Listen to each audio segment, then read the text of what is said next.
সম্মানিত হাজিরিন, আল্লাহ রাব্বুল আলামিন পবিত্র কালাম সূরাতুল মায়েদার মধ্যে উল্লেখ করছেন, আল ইয়াউমা আকমালতু লাকুম দীনাকুম ওয়া আতমামতু আলাইকুম নি'মাতি ওয়া রাদিতু লাকুমুল ইসলাম দীনা। আজকের দিনে আমি তোমাদের উপরে দিনকে পরিপূর্ণ করে দিলাম এবং ইসলামকে একমাত্র মনোনীত দিন হিসেবে আমি গ্রহণ করলাম। ইসলামটাই একমাত্র মনোনীত দিন হিসেবে আমি গ্রহণ করলাম, আর এই ইসলামটাকে আমি কি করলাম? পরিপূর্ণ করে দিলাম। এক ইহুদি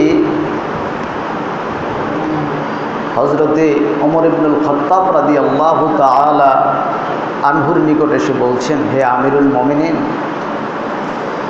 আপনাদের কোরআনে এমন একটি আয়াত আছে যে আয়াতটি যদি আমাদের ধর্মগ্রন্থে নাজিল হইত এবং যেই দিন নাজিল হইত ওই দিনটাকে আমরা ঈদের দিন ঘোষণা করতাম। কি বললেন? ইহুদি বলছেন ওমর রাদিয়াল্লাহু তাআলা আনহুকে, হে আমিরুল মুমিনিন, আপনাদের কোরআনে একটি আয়াত আছে যে আয়াতটি যদি আমাদের ধর্মগ্রন্থে নাজিল হইত, আমাদের কিতাবে নাজিল হইত, যেই দিন নাজিল হইত ওই দিন আমরা ঈদের দিন ঘোষণা করতাম। ওই দিন আমাদের ইহুদিদের জন্য হইতো খুশির দিন। আস্তে কথা বলবেন। তো ঈদের দিন ঘোষণা করতেন কেন? এই আয়াতে কি আছে? সে আয়াতটি কি? সে আয়াতটি হলো এই সূরাতুল মায়েদার এই আয়াতটি, আল ইয়াউমা আকমালতু লাকুম দীনাকুম ওয়া আতমামতু আলাইকুম নি'মাতি ওয়া রাদিতু লাকুমুল ইসলাম দীনা। আজকের দিনে আমি দিনকে পরিপূর্ণ করে দিলাম। এই আয়াত যখন অবতীর্ণ হয়েছে এরপরে আর শরীয়তের কোনো বিধান আসমান থেকে নাজিল হয় নাই। কথা বুঝতে পেরেছেন?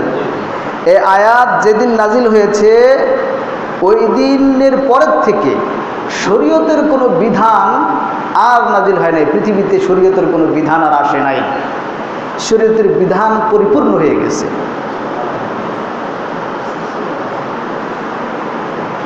তো ওমর ইবনুল খাত্তাব রাদিয়াল্লাহু তাআলা আনহু ওই ইহুদিকে বলছেন, শোনো, এই আয়াতটি কখন নাজিল হয়েছে আমি জানি।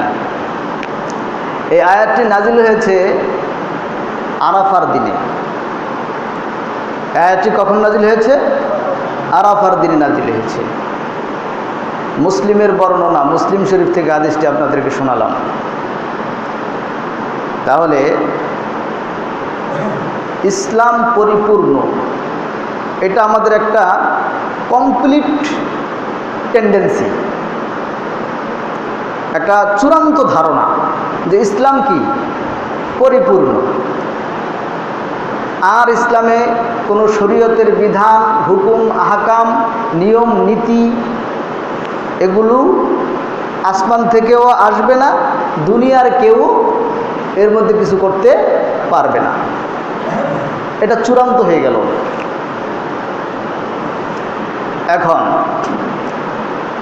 হযরতে আয়েশা রাদিয়াল্লাহু তাআলা আনহা বলছেন আল্লাহর নবী থেকে, মান আহাদাসা ফি আমরিনা হাযা মা লাইসা মিনহু ফাহুয়া রাদ্দুন।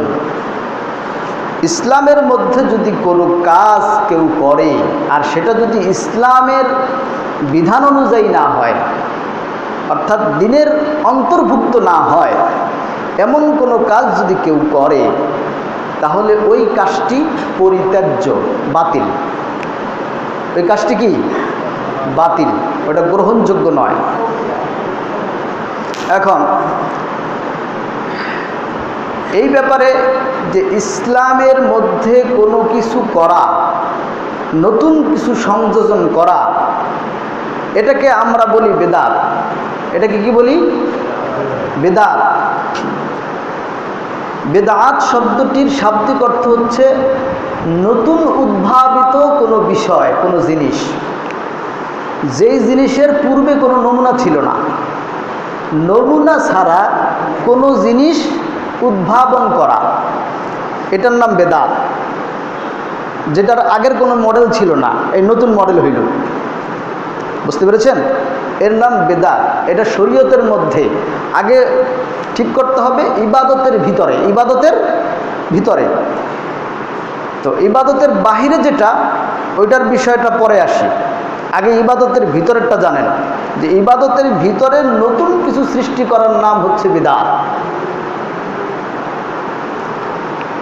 যেটা রাসূল করেননি, সাহাবা আজমাইনেরা করেননি,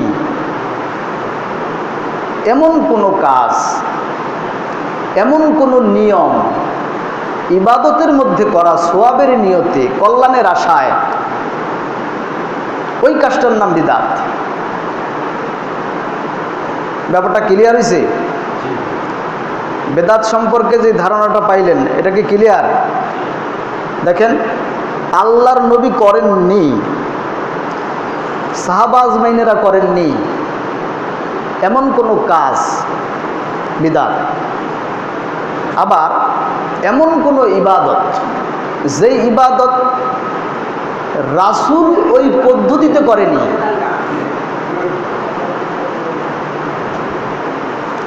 এবং সাহাবা আজমাইনেরও ওই পদ্ধতিতে করেনি।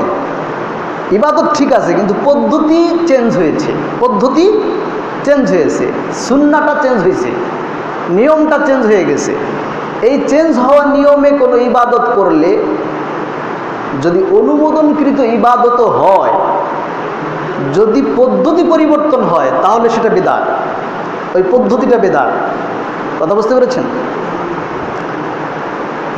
তাইলে আমরা বেদাতের মধ্যে দুইটা জিনিস পেলাম, একটা নতুন কাজ করা, নতুন ইবাদত বানানো।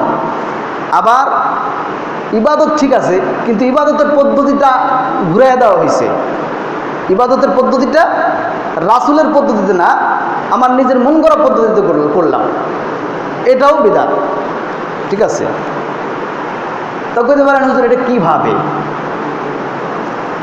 যেমন ধরেন, আল্লাহ তাআলা পবিত্র কালামে বলছেন, আল্লাযীনা ইয়াযকুরুনাল্লাহা কিয়ামান ওয়া কুউদান ওয়া আলা জুনুবিহিম,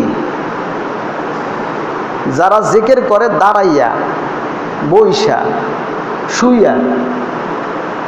আল্লাহ কইতেছেন, কিন্তু কথা কার? আল্লাহ। দাঁড়াইয়া যারা জিকির করে, বইসা যারা জিকির করে, শুইয়া যারা জিকির করে। এরপর আল্লাহ বলছেন যে ওয়াতাফাক্কারুনা ফি খালকিস সামাওয়াতি ওয়াল আরদ, আসমান এবং জমিনের সৃষ্টি নিয়ে যারা গবেষণা করে, চিন্তা করে। এরপর চিন্তা ফিকির করার পরে বলে, রব্বানা মা খালাকতা হাযা বাতিলান সুবহানাকা ফাকিনা আযাবান নার। হে আল্লাহ, তুমি আসমান জমিনে যা কিছু বানাইছো এটা অনর্থক বানাও নাই, অনর্থক বানাও নাই, আর আমাকে তুমি জাহান্নামের আগুন থেকে বাঁচাও। এই কথা বলে। এখানে অনুমোদন হয়েছে দাঁড়াইয়া জিকির করা, বৈশা জিকির করা এবং শুয়ে জিকির করা। এখন এটা তো আল্লাহ কোরআনে কয়ে দিয়েছে, দলিল তো আছে। জিকিরও তো করা কি ইবাদত না? জিকির করা কি ইবাদত? এখন পাইছেন তো দলিল, এখন কি করবেন? দাঁড়ায় তো জিকির করতে হবে, লাড়ি একটা হাতে লইবেন, এরপর হু হু শুরু করে দিবেন। এই পদ্ধতি, কথা বোঝেন নাই? এখন আপনি এই পদ্ধতিটা জিকির আল্লাহ দাঁড়ায় করতে বললেন, বৈশাও করতে বললেন, শুয়েও করতে বললেন। এই যে আবার দেখেন না, কিছু আছে দাঁড়ানোর চোটে এমন দাঁড়ায় একেবারে সামিয়ানার উপর উঠে যায়, আবার বৈশাও থাকতে পারে না। এমনভাবে ওই জিকিরের তালে ধরছে বা এশক উঠে গেছে, এখন সে বৈশাও থাকতে পারে না, এবার শুয়ে শুয়া হাত আমি ছিটায়, পাওয়া দিক ছিটায়, হ্যাঁ, মানে কিসের মতো করে, পাগলের মতো। এবার আসেন, জিকির করার সুন্নাহ পদ্ধতিটা, এই পদ্ধতিটা আপনি কার থেকে নেবেন? জিকির তো সহি, জিকির তো করা ইবাদত, জিকির তো আপনাকে আমাকে করতে হবে। এখন কিভাবে করতে হবে এই কিভাবে কি পদ্ধতিতে করতে হবে, এই পদ্ধতি, এই মডেলটা আমি কার থেকে নেব? নিশ্চয়ই রাসূল থেকে নেব। পৃথিবীর কোনো মানুষের থেকে নেওয়া যাবে? বলেন, আমার পীরের কাছ থেকে নেওয়া যাবে? কোনো বড় আলেমের কাছ থেকে নেওয়া যাবে? ছোট আলেমের কাছ থেকে? কারো কাছ থেকেই নেওয়া যাবে না। নিতে হলে কার থেকে নিতে হবে? আল্লাহর নবীর থেকে নিতে হবে। যে আল্লাহর নবী কিভাবে, আল্লাহর নবীকে এইভাবে জুল্লা জুল্লা জিকির করতেন সবাই মিল্লা? আল্লাহর নবী কি এই সামিয়ানার উপর উঠে গেছে কেন? আল্লাহর নবী কিভাবে জিকির করেছেন সেটা হাদিস দ্বারা সাবেত না? সুন্নাহর মধ্যে আছে না? এবার আমরা সুন্নাতে দেখব যে আল্লাহর নবীর জিকিরের সুন্নত পদ্ধতি কি। আল্লাহর নবী কিন্তু কোনোদিন কোরআশ জিকির করেননি। কোরআশ একেবারে সম্মিলিতভাবে সবাই মিললে একসাথে তালে তাল মিলাইয়া জিকির করেননি। সমস্বরে তালে তাল মিলাইয়া একত্রে এভাবে আল্লাহর নবী কখনো জিকির করেননি। এমনকি আল্লাহর নবী উচ্চ আওয়াজেও জিকির করেননি। সাহাবা আজমাইনারা কেউ উচ্চ আওয়াজে জিকির করলে আল্লাহর নবী নিষেধ করতেন। তোমরা এমন কোন রবকে ডাকছো না যারা কি, যেই রব বধির নয়, তিনি সব শুনতে পান। অতএব তুমি ধীরে ধীরে জিকির করো, আস্তে জিকির করো, একাকী জিকির করো। এটা সুন্নাত। এখন আমি যখন বললাম এই যে দাঁড়ায় জিকির ফালায় ফালায় জিকির করতেছে, এটা বিদআত, তখন আপনি যখন এটা শুনলেন, আপনি বাইরে আবার এটা সমালোচনা, এই হুজুরে জিকির করাকে বেদাত কইছে। বুঝলেন এই কথা? এই হুজুর জিকির করাকে বেদাত কইছে। ব্যাপারটা তো আপনি বোঝেন নাই। আমি বলেছি জিকির করা বেদাত না, যেই পদ্ধতিতে আপনি জিকির করছেন এটা বেদাত। এবার আসেন, দুরূদ পড়া কি? একবার দুরূদ পড়লে আল্লাহ রাব্বুল আলামিন ওই বান্দার উপরে 10টা রহমত নাজিল করেন, 10টা সগীরা গুনাহ মাফ করেন। আবু হুরায়রা থেকে হাদিস বর্ণিত, বুখারী মুসলিমের। মর্তবা না? এখন দুরূদ পড়তে হবে কিভাবে, আল্লাহর নবীকে সালাম দিতে হবে কিভাবে, এই পদ্ধতিটা কার থেকে নেবেন? বলেন, আমার থেকে নেবেন? বড় হুজুরের থেকে নেবেন? পীরের থেকে নেবেন? কার থেকে নেবেন?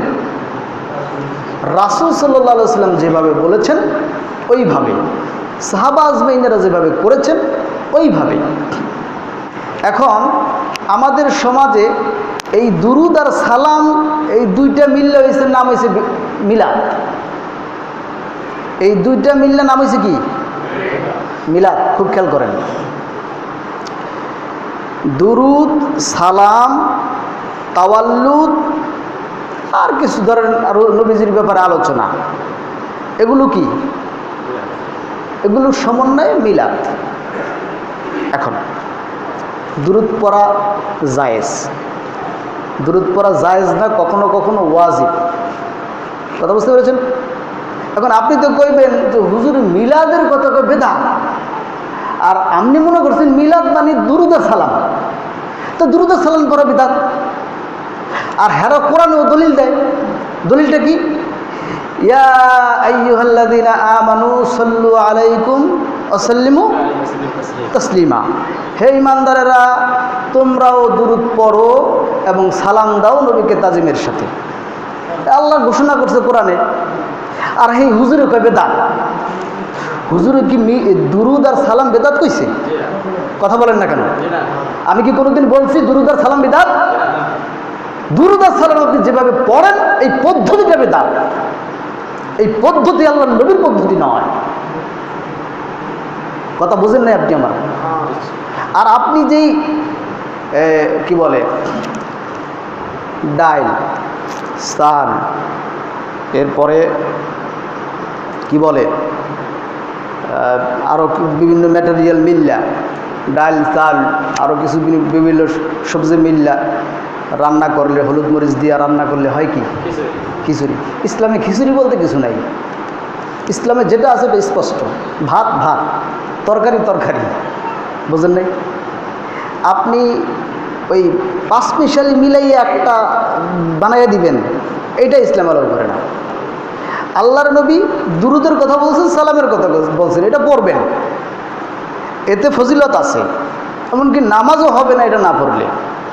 অতএব এটা পড়বেন আপনি এমনভাবে, কেমনভাবে পড়লেন, 10 জন ডাক দিলেন, এক জায়গায় বসলাম, এরপর একটা আয়োজন করলাম, অনুষ্ঠান করে সেখানে রাসূলের কিছু আলোচনা হইল, এরপরে তাওয়াল্লুদ পাঠ করা হইল, এরপরে দুরুদ পড়া হইল, সালাম পড়া হইল, হওয়ার পর এবার দোয়া করলেন। এই প্রত্যেকটা জিনিসই জায়েজ, প্রত্যেকটা জিনিসই কি জায়েজ। রাসূলের জন্ম বৃত্তান্ত আলোচনা করা এটা জায়েজ। রাসূলের জীবনী নিয়ে আমরা আলোচনা করি না, এটা ভালো কি না? ভালো কাজ। এরপরে দুরুদ পড়ি, এটাও ভালো কাজ। সালাম দেই রাসূলকে, এটাও কি ভালো কাজ। এখন এগুলো সব মিলে আপনি একটা প্যাকেজ করলেন, যেই প্যাকেজটি আল্লাহর নবী থেকে প্রমাণিত নয়, সাহাবা আজমাইন থেকে প্রমাণিত নয়।